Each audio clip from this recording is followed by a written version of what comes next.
when I look back on it and think about it, if I went earlier to the doctor, if I went that day, that could have resulted in me not having to go through the chemo. I might have just had the testicle removed. It might not have spread. We don't know, but it could have made a difference. So yeah, looking back on it, you know, you kind of wish you just acted as you feel it. Just, you know, just go straight away. So it was March, April 2017. I felt a lump.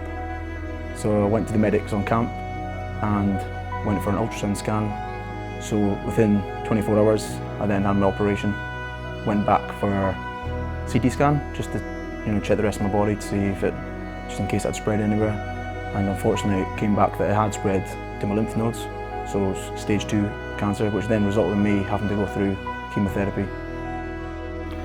CrossFit Aberdeen was like my second home going through chemotherapy. I went straight to Rob and said, I've just been diagnosed with testicular cancer. Like, is it alright if I hang out in the gym and use the gym while I'm going through my treatment?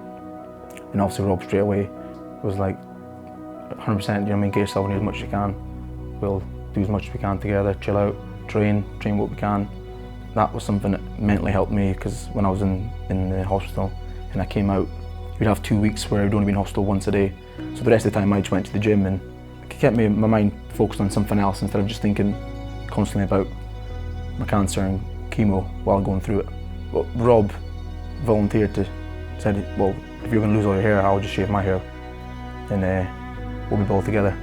So on like a Monday or a Friday, on one day a week, I would bring the clippers in.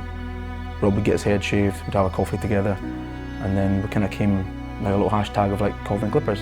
And it kind of like kicked off a little bit. It just got bigger and people were interested. Oh, what's this coffee and clippers? And so me and Rob just kind of put our heads together and thought, well, let's have like a fundraising night for coffee and clippers. We'll put it out there, see who wants to, see people who want to get their head shaved. There was people volunteering already to get their head shaved. We raised £18,000 just for that one night.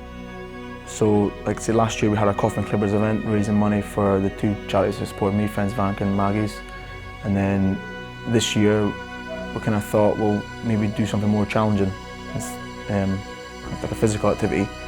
A few of the boys in the troop quite like cycling, so we came up with, we'll do a 100-metre cycle, the National 3 Peaks, but we'll finish in Brewdog and Ellen just to make it a bit harder, so we get a beer at the end of it. So yeah, so this year we're 14 Royal Marines plus Rob from CrossFit Aberdeen. We're going to take on this challenge, 600 mile cycle, climb the National 3 Peaks over 6 days.